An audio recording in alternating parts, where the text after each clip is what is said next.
can see the ureters are going down and the renal veins are anterior, right? So now it means that the kidneys are in anatomical position. Am I correct? Yes. Right? Now, before going to the anterior relations of the kidneys, I just wanted to remind you about the structures in the abdomen.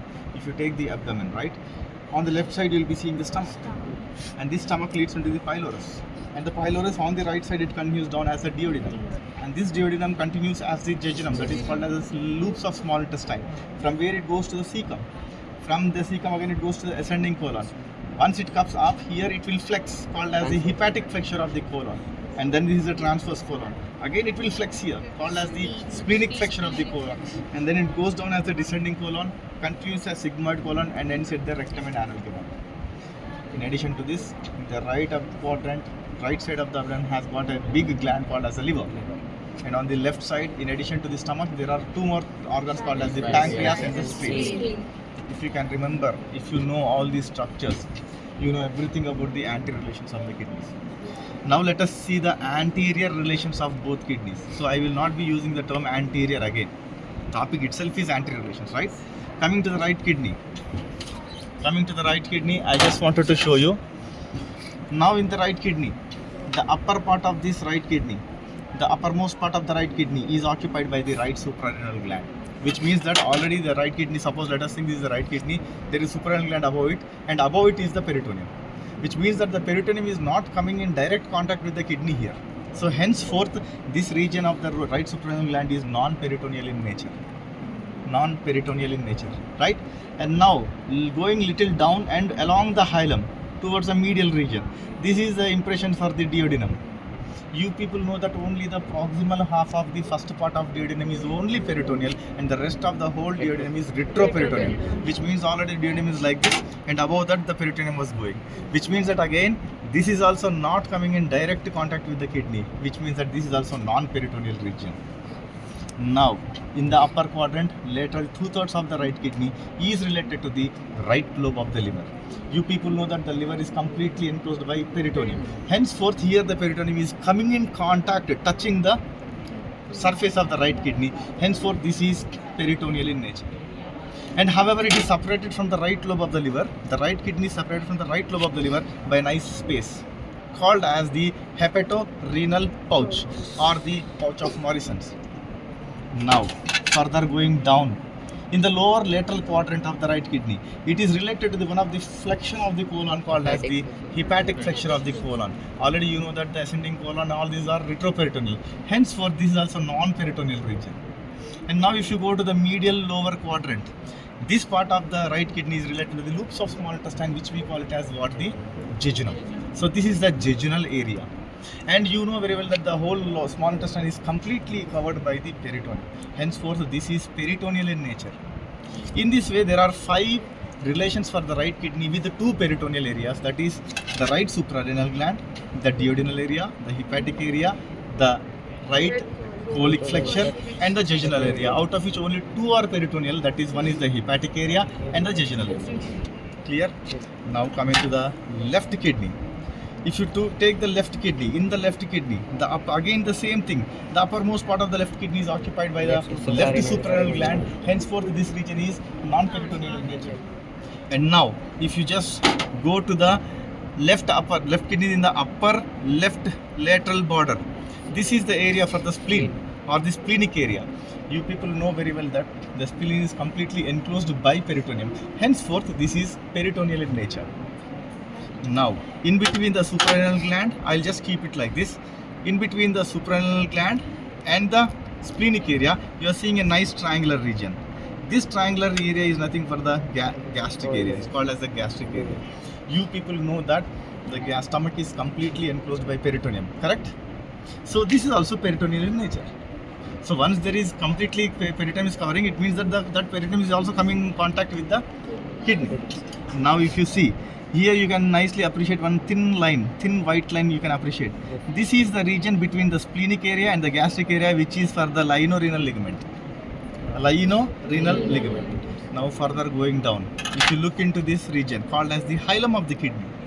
Along the hilum of the left kidney, Just see from the upper border to the lower border, I'm just drawing a line from the medial side, that is from the hilum of the kidney towards the lateral side. This is the region for the pancreas or the pancreatic region. And this pancreas, you know very well that it is retroperitoneal in nature. Henceforth, this is non-peritoneal region. Now, if you go to the lower lateral quadrant, this lower lateral quadrant is nothing but it is a region for the left colic flexure or the splenic flexure of the colon, which is again non-peritoneal in nature.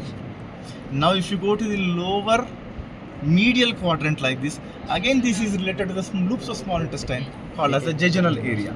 You know very well that the small intestine is completely enclosed by peritoneum, henceforth this is peritoneal region. In this way, over the anterior surface of the left kidney, you have 6 relations with the 3 peritoneal areas, namely the left suprarenal gland, the splenic area, gastric area, pancreatic area, left colic flexure and the jejunal region. And 3 peritoneal regions are the splenic area, gastric area and the jejunal area. And also, the left kidney is related to 3 glands, namely the left suprarenal gland, the spleen and the pancreas.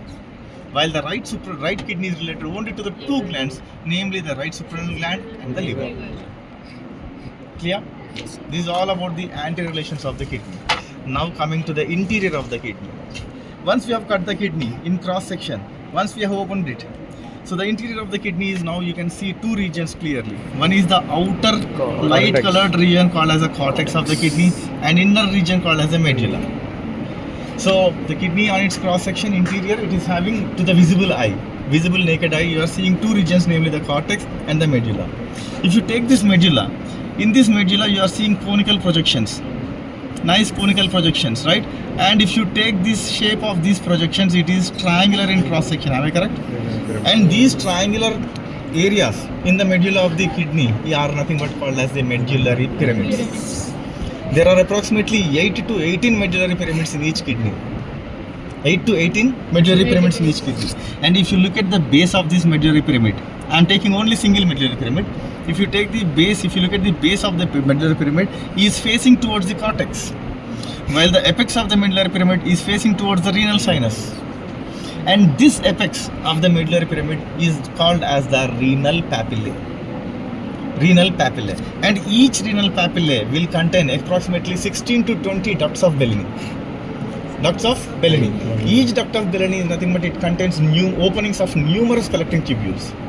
So in this way, one renal papilla is having how many? 16 to 20 ducts of Bellini. And how many renal papillae will be there?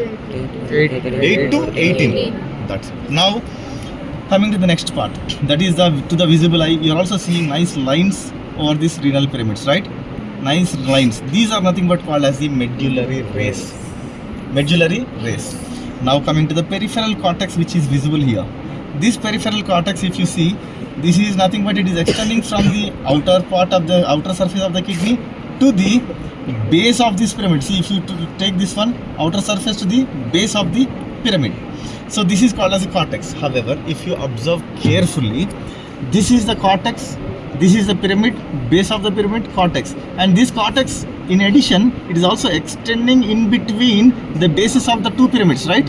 It is also extending. These extensions of the cortex in between the pyramids is nothing but called as a renal column. So the renal columns contain, clearly you can see here, that is nothing but the interlobar blood vessels. You can see the blood vessels, right? So the renal columns are containing what? The interlobar blood vessels. Now comes the definition called as the renal lobe. What is a renal lobe? A renal lobe is a part of the kidney which contains one medullary pyramid, the adjacent cortex and the adjacent renal columns.